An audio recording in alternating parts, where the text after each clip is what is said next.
Before this video begins, I would like to take a quick moment to thank Bain Books for helping set up the interview that is in this video, and I would also like to apologize for the audio quality. When I was working in editing this video, I ran into some problems and I was not able to get the best audio quality. So you can still hear the interview, but it's just, you might have to turn up your volume a lot. I apologize for that. This was in no way the fault of the author or the publisher that helped set this up. This was my problem in editing, but I still hope that you enjoy the video.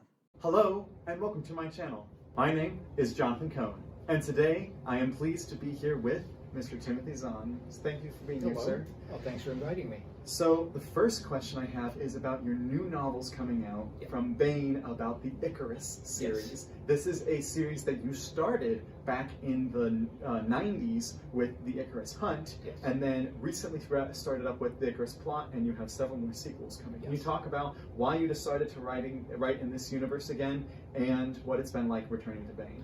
Well, for 20 years, I've been trying to find another book in that universe, another story to tell, and I could never make it work with the characters the original characters I really liked writing about.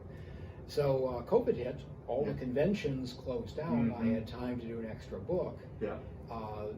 Floated an idea to my agent. He said, with a book that's been 20 years old, it's very hard to bring people up to date. But one of his other clients had used the same universe but new protagonists. Oh, really?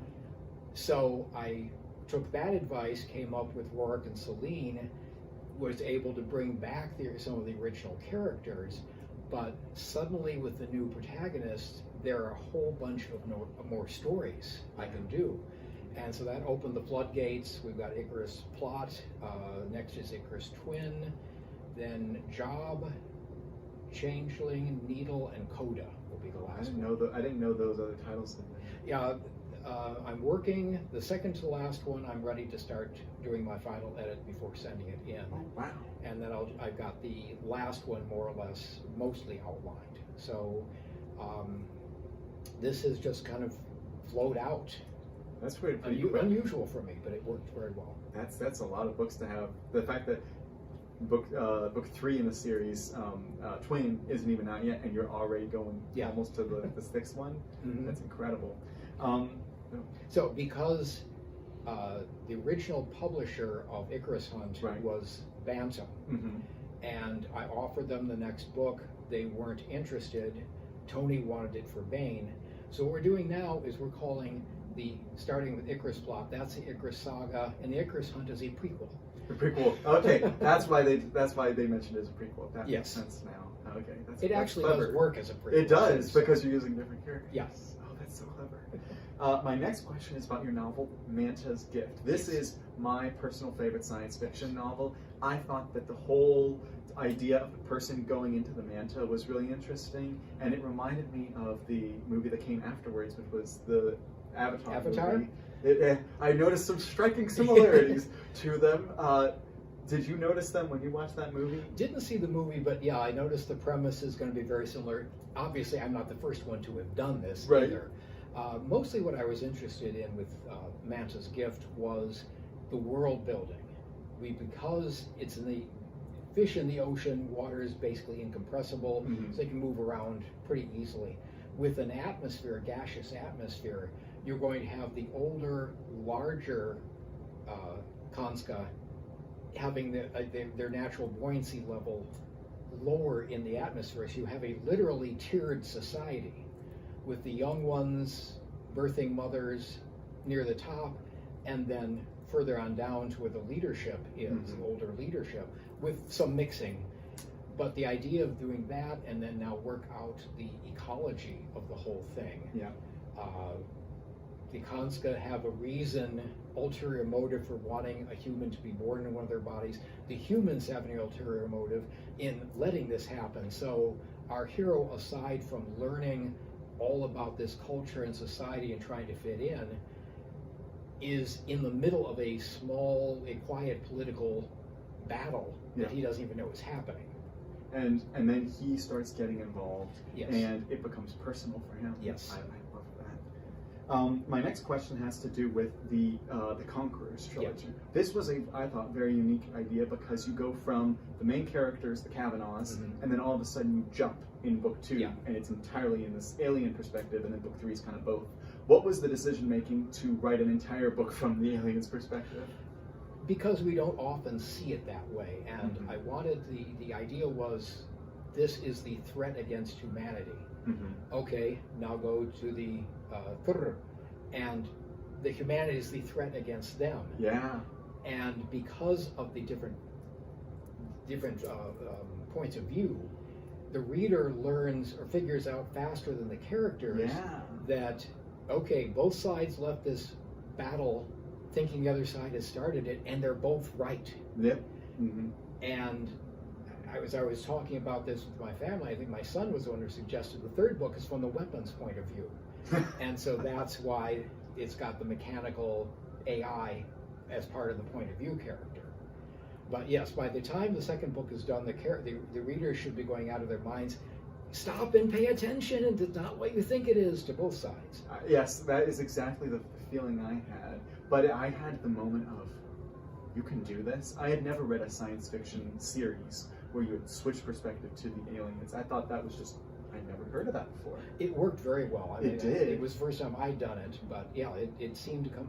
The society, I understood it well enough in my mind to be able to build that into the second book, and their paranoia is different than human paranoia and such. So yeah, that was a lot of fun to do that trilogy. I actually have in mind, if and when I have some free time, a mystery set in that universe. That would be interesting. So something that's been floating around my head for a while. Now, outside of Star Wars, the series of yours that you've published the most and published the longest with is with Bane, is your Cobra series. Yes. You've done 3 trilogies of Cobra so far. What is it that makes you keep wanting to return to the Cobra universe? It started out as a family type of thing. Johnny Moreau going off to war as a Cobra with weaponry built into his body. And then that was originally, it was a novelette in Bane, and I did a second one, and then when Betsy Mitchell moved from Analog Magazine to Bane, she asked for a couple of these and incorporated the stories into the first book, and then continued on with okay, this is the logical implications. This is where this society could go. What are the implications? Okay, Cobras, because they're so valuable as protectors and law enforcement of these new colonies, they get 2 votes, a double vote in any elections, which I hadn't seen happening anywhere before. Okay, what are the implications? What are they're going to people who don't like having Cobras around. What are we going to do with that? And just building that society and culture. The first trilogy skips a generation each time. Johnny Moreau, his sons, and his granddaughter. And then we kick into, with that much time passed, then we kick into the last 2 trilogies, the Cobra War and the Cobra Treason. But it's always been family focused. The Moreau family is the center point of all of this, how they deal with external threats and their own people, and how they deal with each other. They're the family standing alone. It's sort of an pre-echo, because I did this first, of The Incredibles. The family fighting together alongside each other. And it's interesting that with every book you've talked about, you've led with, just about every time you've led with the characters. And it shows that series, it's not the tech, it's not the world building, it's the characters of that universe that you really latch onto, and the families that you see there. It's always the characters. The characters are what keep the reader interested, keep them worried, keep them exhilarated. If you don't care about the characters, you don't care about the book, really. I don't think. I've seen this many times in TV programs. I've started watching, okay, it's interesting, and someplace along the line, I don't care what happens to these people anymore. It's time to stop the series. But yeah, the tech is great, plot twists are great, universe building is great, but the core is the characters and how they connect with the readers. Now, when you're writing your standalone books that you've done, some like Angel Mass or Mantas Gift, do you always intentionally have it as that single novel, or do you always have in the back of your mind, I could turn this into a series? Generally speaking, with the standalones, it was a standalone. If someone was really highly interested, there's always another story to tell, unless the heat death of the universe has happened. But they were never intended to be the first of a series. The only one actually that was a standalone that became the first of the series was Night Train to Rigel, the monorail series. That was standalone, and then my editor said, "We want some more of these." Okay, I can do this. We've got 12 empires across the galaxy. I can do a story focus on each one, and then they closed me down after 5 books. But but the idea, you can always do more. But a lot of times, as with Mantas Gift, there's another story you could be told, but this almost ends like Casablanca. We're heading off into the end. This is probably the better place to end it. There was a sequel planned for Casablanca that would have been terrible. Yeah, I'm glad they did I'm not glad they try didn't. that. Yeah, there's some movies and some books that I actually thought Dune was like that. I was disappointed that he went on with other ones. I suspect they threw gobs of money at him. Well, for me with Dune, it wasn't so much that he went on; it was how he went on. Because he wanted to do to take your hero and take him to a low point and take him off the pedestal. And to me, I want my heroes heroic. And so it was frustrating because I loved Paul Atreides so much, and no, we didn't. There were some other problems. I had logical problems with the sequels, but the first book ended as if this is the story. And I was surprised and as you say, a bit disappointed the way it was continued on. So you also, my audience would not be happy if I didn't talk about Star Wars. So you have been writing for Star Wars for a long time. You have now gotten, I believe I counted 16 adult novels for Star Wars, which is currently the record. I think that Aaron and Troy are behind you in terms of those. And of course, your main character that you've written the most for is Thrawn. That character has been involved in a lot of recent material, which I know you can't talk about. So how has that impacted you? Have you found that your life has changed because you're working with the Lucasfilm on that more? Have you found that the fans come to you with questions more than before? The Star Wars books are obviously the bestsellers. That's what most people remember me or know me through. My obituary will mention Star Wars books first, before any of these others. I treat Star Wars books as I do any of my original ones. Everything I've got, I put into that. I make it the best book I possibly can. And you never know when a character is going to catch the reader's imagination. You always hope you've written a character that they will really latch onto, but you never know until the feedback comes in.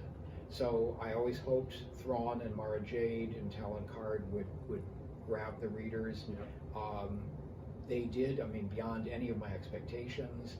And Disney and Lucasfilm has slowly recognized, this Thrawn guy is very popular. So I think he's slowly taking over the galaxy as he normally would. But yeah, I get much more recognition because of that. Sir Arthur Conan Doyle tried to kill off Holmes a couple of times because he was tired of him, because he wanted his serious stuff, remembered more for his serious stuff, which is ironic because nobody remembers his serious stuff. They all remember Holmes. That's not the case with me. I'm here to make a living and write stories people enjoy. If Thrawn is what they really want, I can write Thrawn forever. And most people would kill to have an audience like that wants more books, that's always interested. And so that's, I think, the right approach to take, that you are respectful and that they loan me for this, I'm gonna keep up with it. I am never going to just quit because I don't want to do it anymore. If I really can't find anything else to say, that's the time to quit. But if people want more and I can come up with good stories that I'm excited to write, that's part of my job. And that's part of the fun of this. Well, thank you so much for coming to do the interview with me today. And your newest book that's coming out is in December. That's when Icarus Twin comes out? And Icarus Job comes out in April, is that right? Actually, I don't know when. But it is next year. Yes, it's next year, and they do have a cover for that already. Yes, we'll put those on the screen. And thank you for coming on the channel. And until next time, I'm Jonathan, and thank you for watching.